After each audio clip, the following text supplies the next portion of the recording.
Jika kalian mendengar kata Jepang, apa yang ada di benak kalian ketika mendengarnya? Mungkin sebagian dari kita akan berpikir jika Jepang merupakan surganya para anime dan manga. Selain itu, Jepang juga identik dengan kotanya yang maju dan bunga sakuranya yang indah. Selain itu, Jepang juga sangat terkenal dengan industri film panasnya.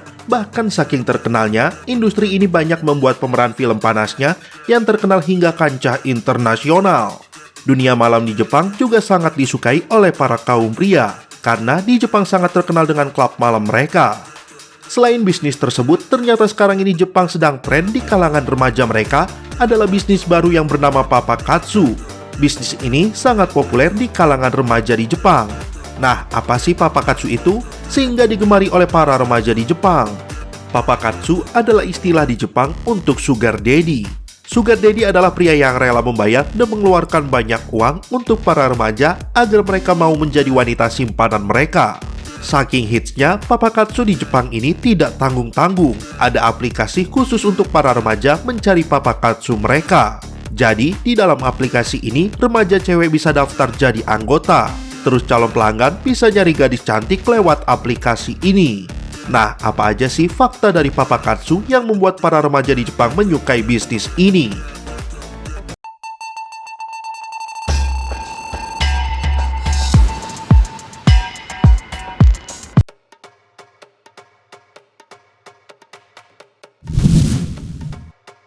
Satu, bayaran yang diterima. Tentu saja, Papakatsu jadi bisnis karena ada transaksi uangnya. Para gadis ini mendapatkan bayaran yang lumayan hingga terbilang besar dari para pelanggan. Meski nggak ada rate tetap dan semua ditentukan sesuai kesepakatan. Biasanya, para pria harus mengeluarkan uang sekitar 700.000 per jam untuk kencan di sebuah kafe, restoran, atau sekedar berkendara bareng. Cukup besar bukan? Bayangkan berapa yang diterima para remaja ini jika Papakatsu mereka menyewa lebih dari 1 jam.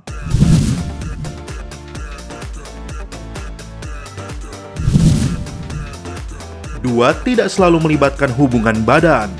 Mungkin sebagian dari kita beranggapan jika bisnis yang satu ini akan sama dengan bisnis prostitusi yang selalu melibatkan hubungan badan. Namun ternyata tidak seperti itu. Lewat channel YouTube Nobita from Japan, seorang gadis yang terjun ke bisnis ini menceritakan pengalamannya. Dia bercerita jika dia ingin mencari uang tambahan karena biaya hidup di Tokyo yang cukup tinggi. Ketika mendengar tentang bisnis Papakatsu ini, dia pun tertarik mencobanya.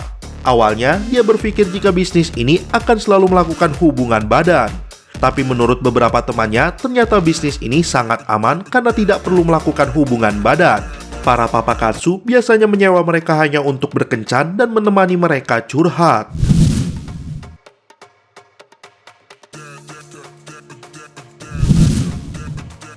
Tiga, rentang usia para gadis Papakatsu. Mungkin kebanyakan kalian mengira jika para gadis Papakatsu itu hanya yang berusia muda.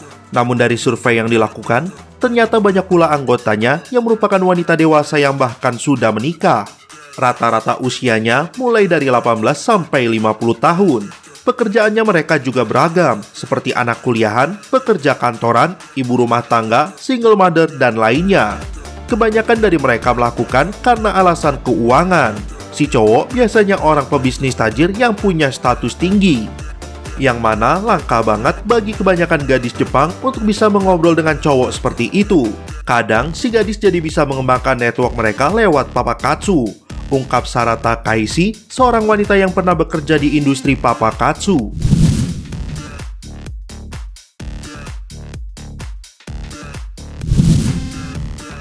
4, jumlah gadis Papakatsu yang meroket. Bisnis yang sedang digandrungi oleh para wanita di Jepang ini ternyata mengalami peningkatan yang cukup pesat. Apalagi di tengah wabah seperti ini yang membuat para wanita di Jepang berusaha mendapatkan penghasilan tambahan. Jumlah gadis Papakatsu semakin meningkat, terutama karena virus corona. Banyak perusahaan yang terpaksa tutup, terutama bisnis-bisnis malam yang paling terkena dampaknya. Jadi, para pekerja di sana tak punya pelanggan sekarang, dan mereka beralih jadi gadis Papakatsu, kata Yuto, seorang produser dari industri Papakatsu.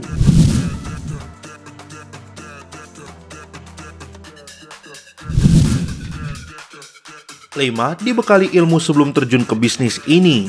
Untuk bisa terjun ke bisnis ini, ternyata tidak bisa langsung terjun begitu saja. karena kalian akan dibekali ilmu dulu untuk bisa terjun ke bisnis ini.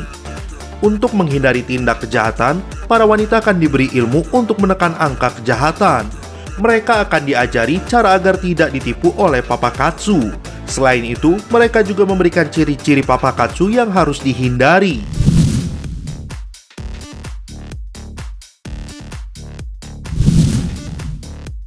6. Pro dan kontra terkait bisnis papakatsu.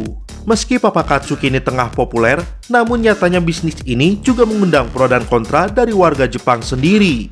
Banyak yang beranggapan jika hal ini tak ada bedanya dengan prostitusi, dan para gadis papakatsu tersebut tak lebih dari seorang pekerja malam.